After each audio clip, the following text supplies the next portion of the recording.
Welcome back, Devils fans and NHL fans at large. I'm here with a little playoff update, and this year's playoffs have been absolutely phenomenal. While I am completely depressed and distraught that my beloved New Jersey Devils are not in the playoffs, there has been some excellent games throughout the tournament thus far, and it's just been a great playoffs. There's not much more to say.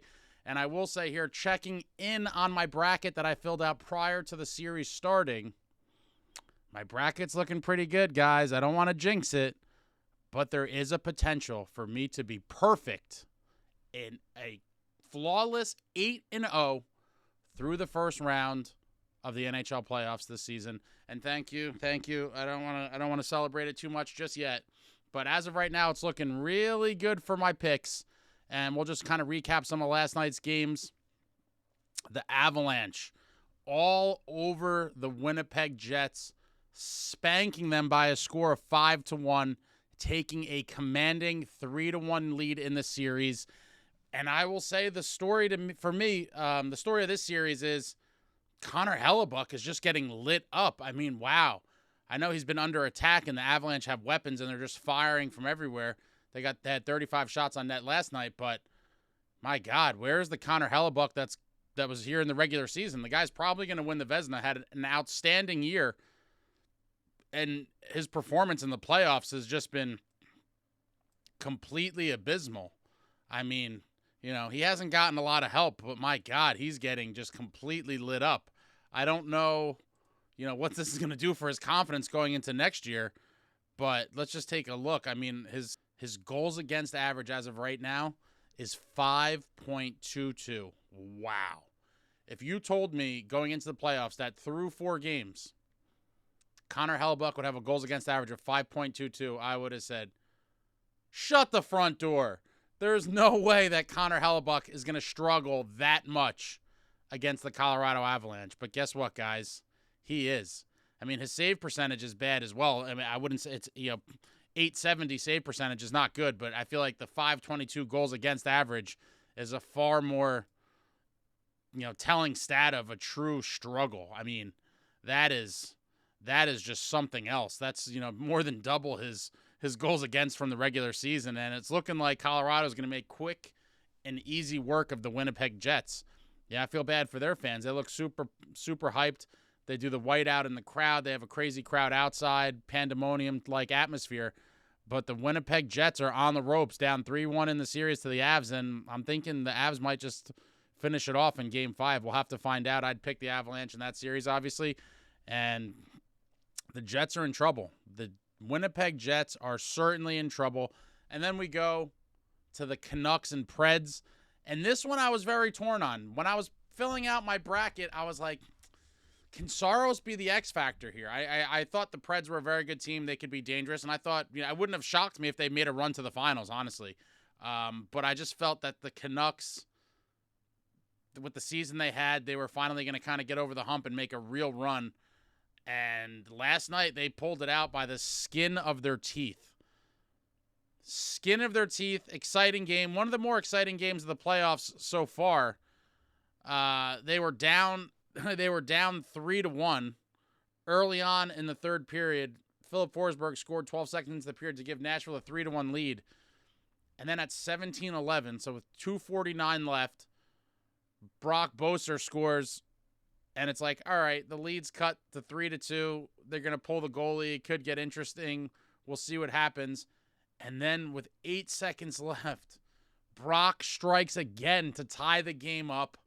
And at this point, I am stunned. I was like, wow, are they really going to lose it now? When they tied it up, I just thought, I just didn't see the Canucks losing in overtime. And sure enough, it didn't take long.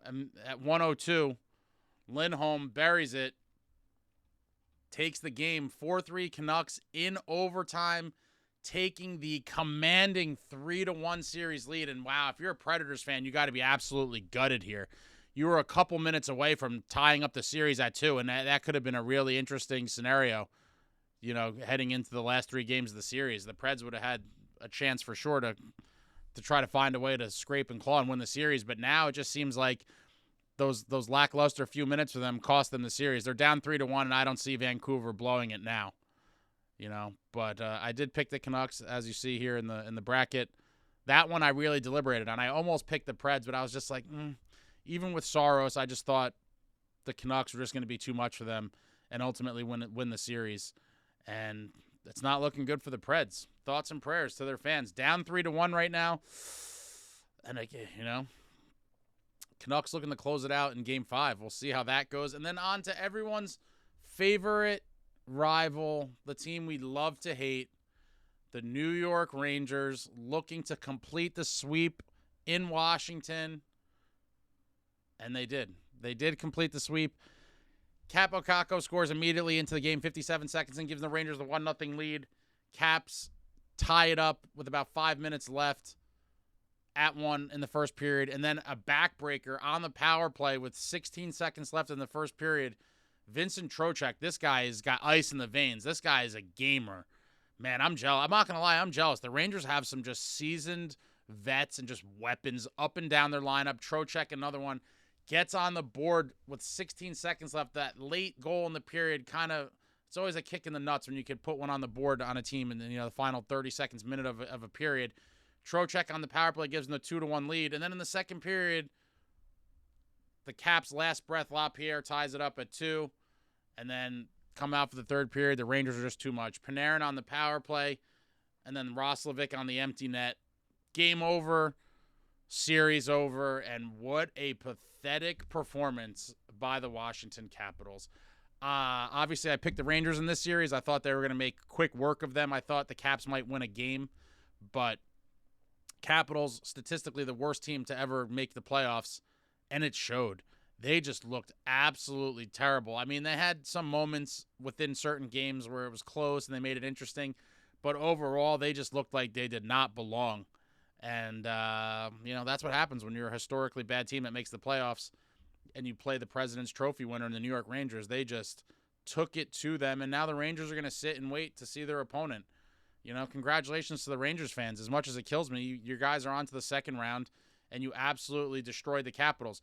Alexander Ovechkin, a complete non-factor in the series. The Ghost. I call him Alex the Ghost. I mean, where was he the entire series? I don't know what he was doing, but in most games you didn't even notice him. Like, he was so quiet, and it's the first series in Ovechkin's career that he did not register a point, and he just had 5 shots on net in the 4 games. 5 shots, no points.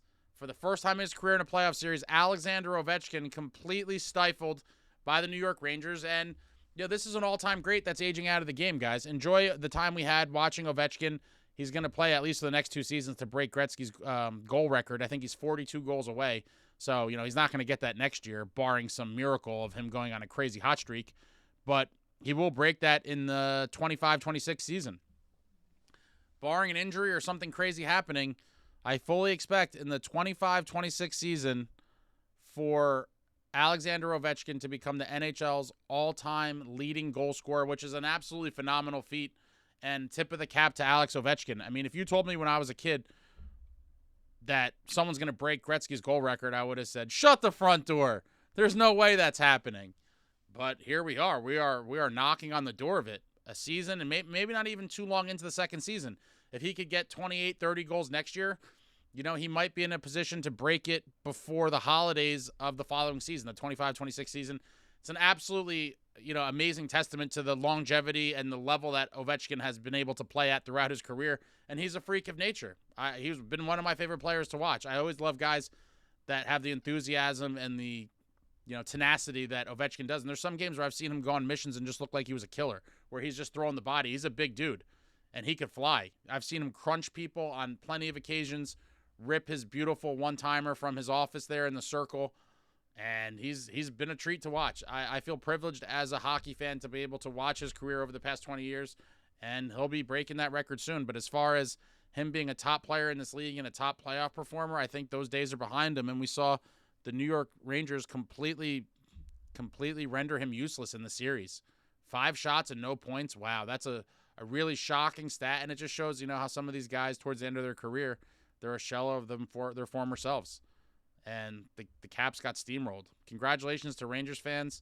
I think you're going to have your hands full in the next round with Carolina. I picked Carolina to win in the next round, but we'll see. That could be a really good series as well.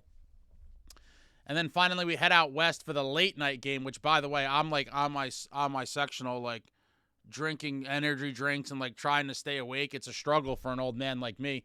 But the Oilers squeak out a 1-0 win in Game 4 to take the commanding 3-1 series lead. Only goal of the game, Bouchard in the second period on the power play. Of course, assisted by Draisaitl and McDavid. Connor McDavid is an absolute freak. This guy is blockbuster, must-see TV. Get your popcorn ready. Connor McDavid is him. Connor McDavid is him. I will enjoy watching the Oilers all these playoffs. I always try to catch him when he comes to New Jersey to see him play live, but I hope, I'm rooting for my boy Adam Henrique, and I've been a McDavid fan, so I'm rooting for the Oilers as well as I had picked them to go all the way in my bracket. And, they're up 3-1. I think it's over. I think it's over. The Kings, despite kind of outplaying them in last night's game, 33 shots to only 13 for the Oilers, they find a way to get it done. 13 shots on goal for the Oilers, 1 goal, and that's all they needed to win. 1-0 win, a tight playoff game there. Oilers survived some scary moments late, and that's it. That is it. The Kings on the ropes, on their last breath. Oilers the commanding 3-1 series lead. And tonight we might see the Panthers advance to the next round. They're up 3-1 playing the Lightning tonight, and then we have the Golden Knights looking to increase their 2-1 series lead against Dallas. That one could be interesting. I wouldn't be shocked if the Vegas-Dallas series goes 7. I think that one, I think that's going to be a good one. I don't think that's going to be over quick. But a lot of these series, these teams are just getting worked, completely worked. But the Battle of Florida resumes tonight. Panthers looking to close out the Lightning, and the Golden Knights looking to take the 3-1 lead. Stars looking to tie it up in the series at 2. Both going to be great games. And the 9:30 start helps me a little bit. That's better than 10 or 10:30, so it's over a little bit sooner for my old man self to stay awake. But let me know what you guys thought about the playoffs thus far in the comments. What have been some of your favorite plays or games to watch? Anything surprise you? Anything and everything about the Devils offseason or the playoffs going on, throw it out there in the comments. Lots of great games, and I think the second round could even be better than the first. There is some juicy potential matchups for the second round, and get your popcorn ready, kids. The NHL is on fire right now. The playoffs has absolutely delivered thus far. And I think as we continue on in the playoffs, some of these games and series are going to be absolutely must-see TV. Absolute must-see TV. I am pumped. Still depressed about my New Jersey Devils, but I will always watch playoff hockey till my casket is lowered into the ground because this is the greatest game on earth. We all love hockey. That's why we are here. I will talk to you all soon. That's all I have for you right now. Like, comment, subscribe, and all that jazz. Until next time, friends, let's go Devils.